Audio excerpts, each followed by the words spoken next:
Say amen. Say amen. Say amen. Say amen. Oh la la la la la. Amen. Amen. Amen. Family go better. Oh, amen. Amen. Amen. It go better. Oh, amen. It go better. Oh, amen. Amen. Amen. Amen. Amen. Our lives go better. Oh, amen. Our families go better. Oh, amen. Everything go better. Oh, it go better. Oh. It go better. Oh, amen. Amen. Amen. Amen. Amen.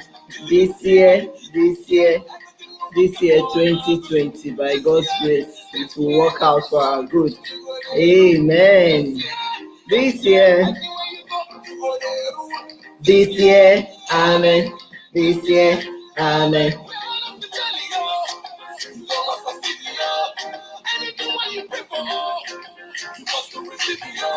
Amen. Anything we pray for, we will receive. Amen, amen, amen, amen, amen. Our lives go better. Amen. Family go better. Amen. Everything go better. Amen. It go better. Amen. It go better. Amen, amen, amen, amen, amen. Woo! Welcome to another edition of Marriage Clinic Live. How are you today? I remain your host, Malaya and Ohuti. I would like to start by saying happy weekend to everyone. Trust you are all doing good. Thank you so much for always joining us on this program.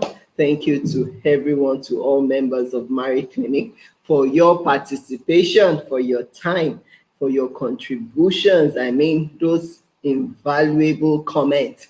We do appreciate it. I want to say thank you. Thank you to everyone. And to all our new joiners, our new members, I celebrate you all. During the week, we had over 100 new people joining us. Woo!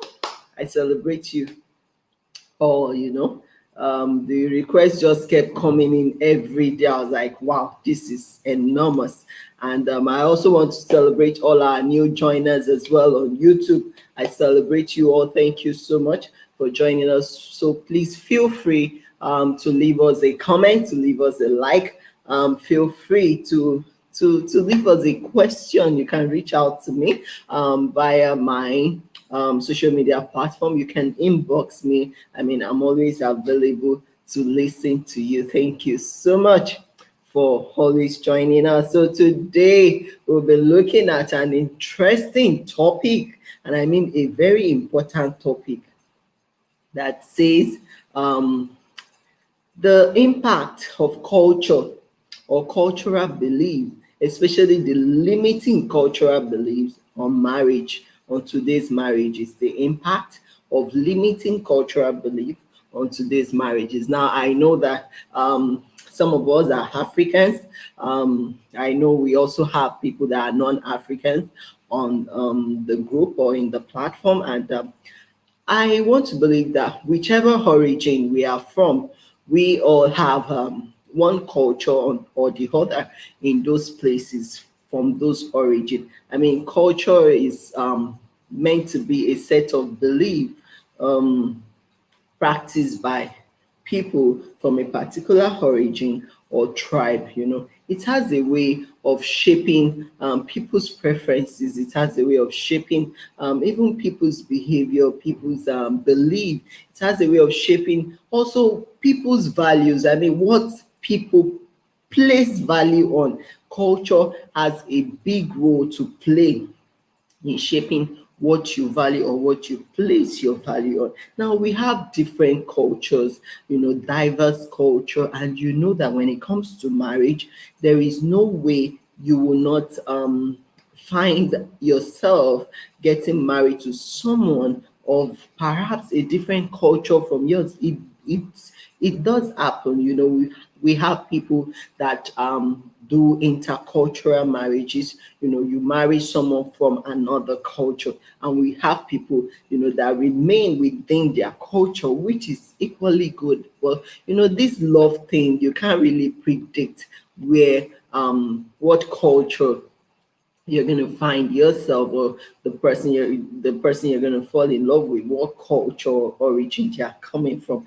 But whichever way it is, I think that it is time for us to look at the role of culture, the impact of limiting culture on today's marriages. Because normally culture, it meant especially a noble culture or an ennobling culture is meant to be uplifting, is meant to evolve, it's meant to change over time, especially as times are changing, as people are changing. It's supposed to also change. But what we find out these days is that majority of this culture, they remain static.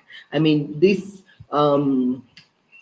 the cultural belief is that, oh, this is how our forefathers have been doing it, this is how our great grandparents have been doing it, so let's leave it that way. That has always been the norm, that has always been the practice, so we will keep at it. We will keep passing this practice on from generations to generation without a set of people sitting down to ask questions about the benefits of complying, or align with this culture. Some people don't even take time to think or reflect that, okay, this particular culture, is it really ennobling? Is it really the kind of culture that suppresses your innate abilities, or the type that encourages you to express your individualism? Some have not bothered to ask, of what benefit is this culture even to us, to our marriage? I mean, there are some good culture that are ennobling, and there are some culture that relates to marriage that are also ennobling. So an example is the bride price one. I mean, the bride price one is an ennobling thing. That simply says, oh, before you can take a wife, away to your home, or to take her as your wedded wife, you need to meet with our parents and pay dowry. I mean, that is an ennobling culture. But you find out that there are some other cultures that they are not noble, they are not ennobling, in the sense that they are kind of limiting. Imagine cultures that believe that a woman's place, should be in the kitchen, that a woman's place should start and end in the kitchen, and that she should be reduced to a sex object, or a sex mate, or a baby producing plant only. That is the duty of a man, that a woman should not be seen out there in society. A woman should not aspire to become great. A woman should not be seen pursuing great aspiration. In fact, a woman should not be educated. There are some cultures like that believe, in not educating the girl child. They believe, oh, education is only meant for the boy child. Now, we also have some culture that believe that, oh, as a woman, you're not supposed to own any property. You should not buy a landed property. You should not buy a house in your name. Why? Because you are a woman. I mean, who says that? Now, people have not really sat down to think, what is all this culture about? Of what benefit are this culture to mankind, and especially to marital union? Because when you say a woman cannot buy property, she cannot own property in her name just because she is a woman, I think there is something wrong with such a culture. Because see, a woman is equally a human being. She has goals, she has desires, she has aspiration. So if part of her life goals, life desires, and life aspiration is to own properties, to control estates, please, what stops her from doing that? That is what has been put in her heart, by our creator. So she should be given that avenue to express it. No culture should suppress, such a good and a noble cause. Coming from a woman, during the week, I also heard a woman sharing her experience, saying that in our culture, when a woman builds a house or own a property, whichever way it goes, when the children from the family, when it's time for them to choose from their parents' property, that the first son would be the first person to choose, and that in most cases, some of these first son will choose the houses, the choices of the property. They will choose your house, they will choose, the things you have labored or sweated for. Now, that is another culture. Now, why can the culture encourage these same children to grow up owning, working and owning their own properties, rather than tilting their mind to believe that they can grow up, depending solely on a parent inheritances, or parent acquisition. I mean, cultures should be such that helps people to develop. I mean, this culture should rather train these boys or these sons, these first sons or whatever.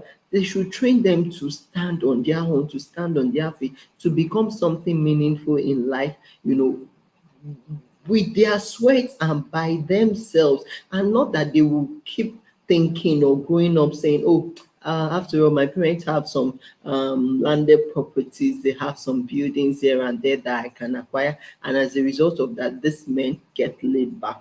Now, another woman shared her experience, how because she has all females, all her children are female, her husband always tell her that, what, as a female, you are not supposed to aspire for greater thing. You are not supposed to own landed property. You are not supposed to own anything. Why? Because his own mother never owned anything. That anything a woman wants to own should be owned by her husband. She has, no business owning anything, not even to own a business.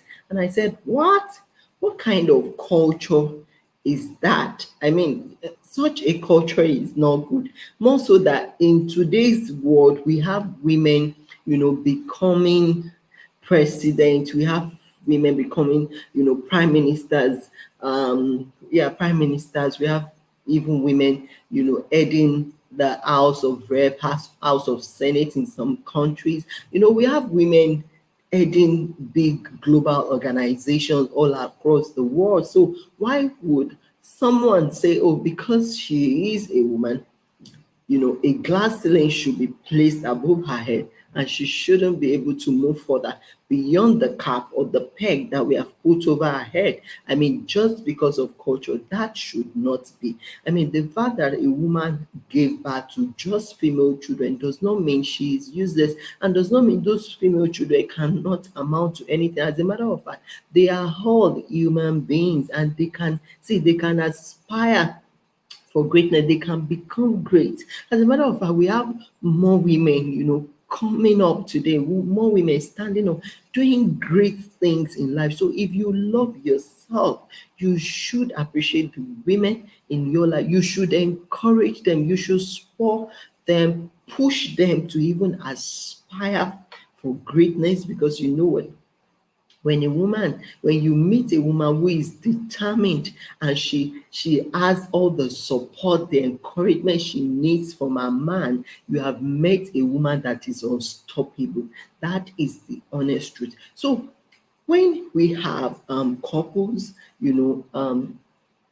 fighting each other, not being able to express their love fully to each other as a result of what their culture says, then that is a problem. Like I said earlier, culture has a way of preconditioning people's mind, or preconditioning people's attitude, people's belief. It has a way of making you believe that, see, this is how things should be done. So when you get married to someone who seem not to believe or align with that your culture, both of you will start clashing, both of you will start fighting, both of you will start having misunderstanding. You will start seeing the person as, oh, the person has deficiency in character, or in personality. Meanwhile, they are just good people that don't just believe in in aligning themselves with limiting cultures. Yes,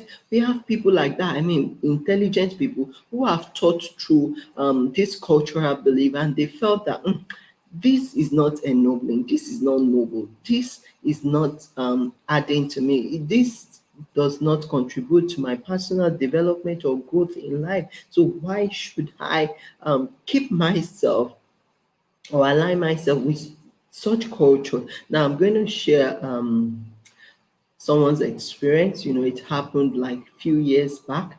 This lady got married into a particular family. Apparently, I guess when they were courting, she didn't know that information was not divulged to her that, see, oh, in this family you are married to, in our culture, when you give birth, in our culture, and if it happens to be a boy, if your first child happens to be a boy, compulsorily on the eighth day, you must take the child anywhere you are.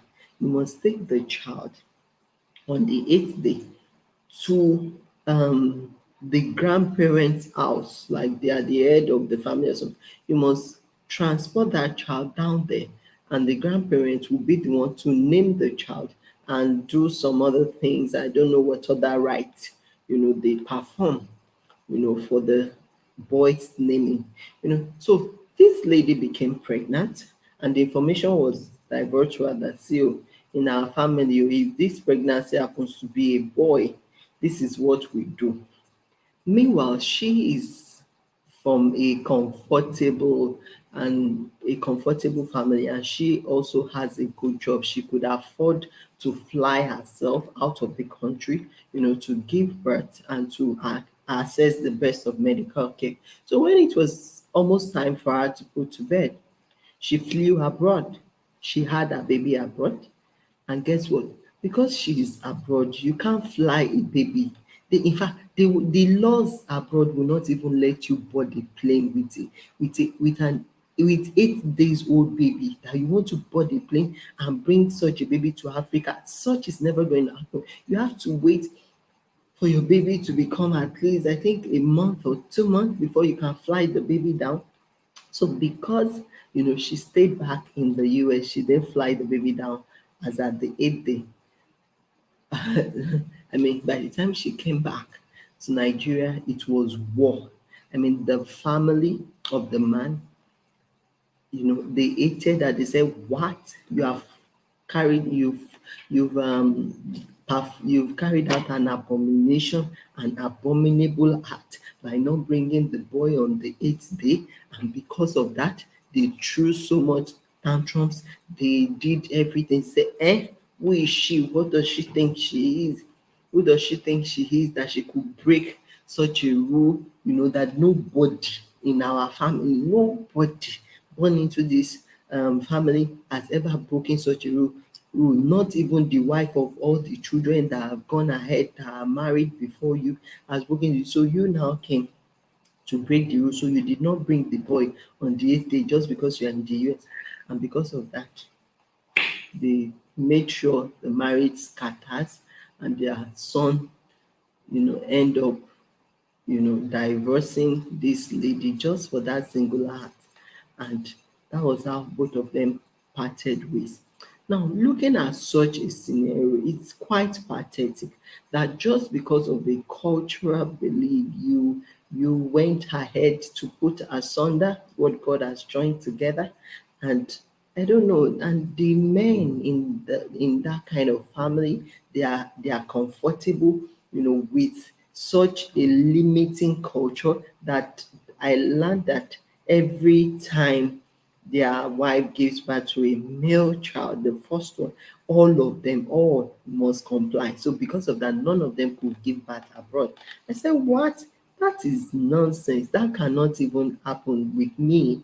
As a matter of fact, I don't even believe in such, because such things are limiting.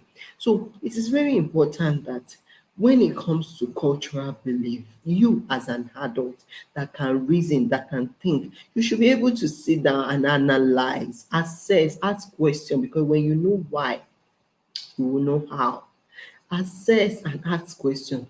This culture, cultural dictate, this cultural belief that is causing crisis in our marriage, that is making me not to be able to trust my husband fully, that is making me keep secret away from my spouse, that is making me not to be able to relate freely with my spouse. All this culture, please, how, where is it coming from? How is it adding value to us as a couple, as a family, as a home? Do you know that there are some culture that says it is forbidden for the husband to enter kitchen to assist the wife? It is forbidden for the husband to hold a broom and sweep. It is forbidden for the husband to pound yam.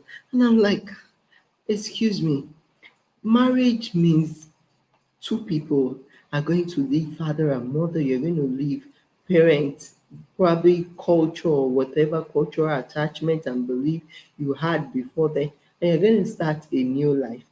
When you start that new life, it's now left for the both of you to live based on both realities. I mean, be real in in your world. Learn to discover the other person. Learn to live with the other person based on how they are evolving. Not that you are living with the other person based on some of the preconceptions you've had from a particular culture, and you feel like helping this woman in the kitchen, playing with her in the kitchen, but you remember that, oh, there's a culture that says a man must not go into the kitchen. Because of that, you pull back.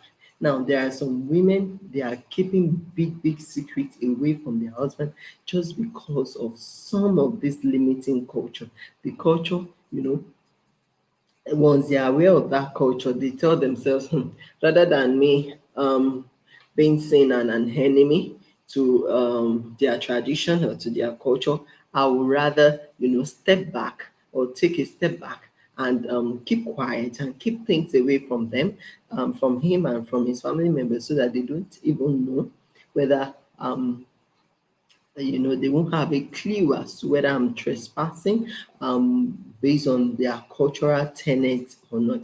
I mean, it should not be, culture should not dictate how you should relate with your partner at home. Your tradition should not dictate your attitude or your behavior towards your spouse. Both of you should come together and tell yourself, see, in this home, we want to live by um God's dictate, God's tenet. If it's outside of maybe the holy books, then it's as good as not needed. It's as good as useless. It's not useful for us. And even if it's in the holy book, even think there are some things in the holy book that with time have evolved.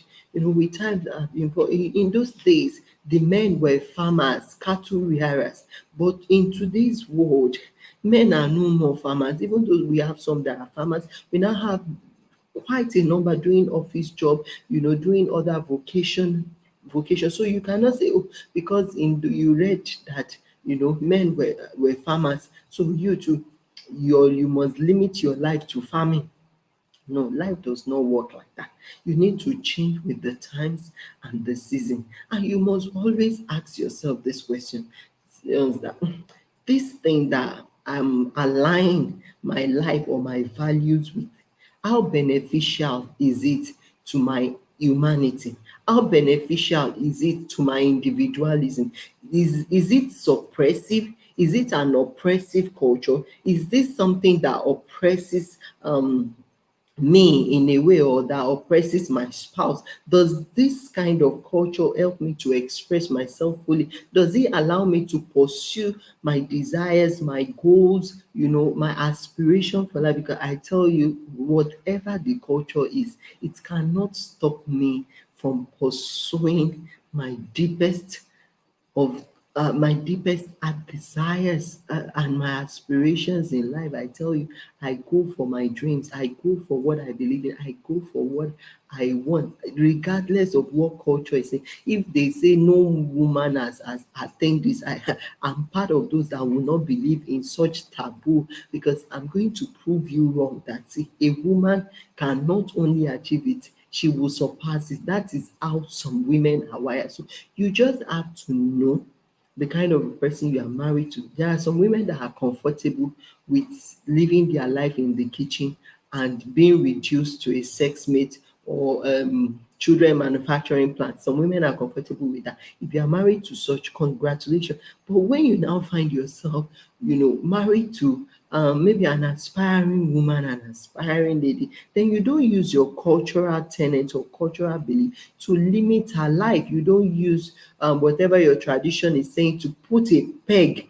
over her head. Why? Because see, she has her life to live as well. She has a dream to live. And the fact that she's married should not bury those things, should not bury those desires, should not bury those aspirations in her. No, rather, marriage should even help her give expression to all of these desires, all of these aspirations. I mean, two are better than one, is what the Holy Book says. Two are better than one.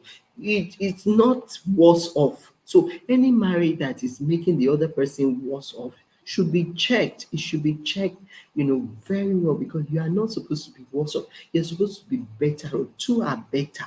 It should make you better. One will chase 1,000, two will chase 10,000. That means when you are two, when you synergize, when you support each other, when you love each other truly and indeed, when you're open to each other, when you do things together, when you contribute towards each other's growth, development, success in life, I tell you, even the sky cannot be your limit. But when you are doing things, to discourage the other party, to limit the other party, see, before you know it, they will keep hiding secrets away from you. And I will not be surprised that your marriage may not end well.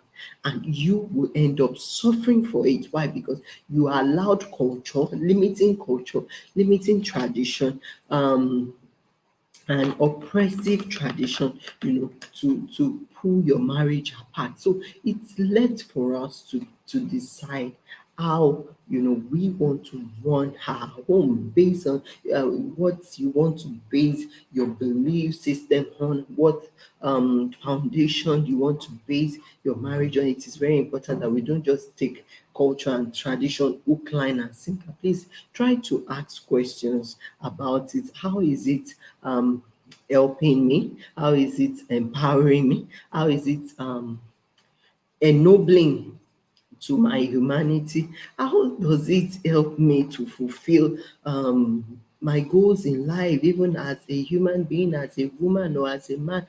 Keep asking those questions. But when it's trying to keep you down, suppress you, make you amount to nothing, keeps you as a non-entity, reduce you to sex objects, reduce you to someone that should be locked up in a corner of a room called the kitchen, it reduces you to maybe just a baby manufacturing plant. Please check it. Such cultures need to be changed. They need to evolve. They need to be amended. A nobling culture will always evolve. It will not be static. It will evolve. It will change with time and season as people are changing. So I would like to stop here now. I hope you have learned a lot. Please do share this video. Leave us a comment on what you think. I always like to rub minds together with great minds as well. Also, please don't forget to subscribe to our YouTube channel for more, as we promise to bring you more interesting videos. I remain your host, Malaya Hanoputi, and I say till we meet again. Bye bye.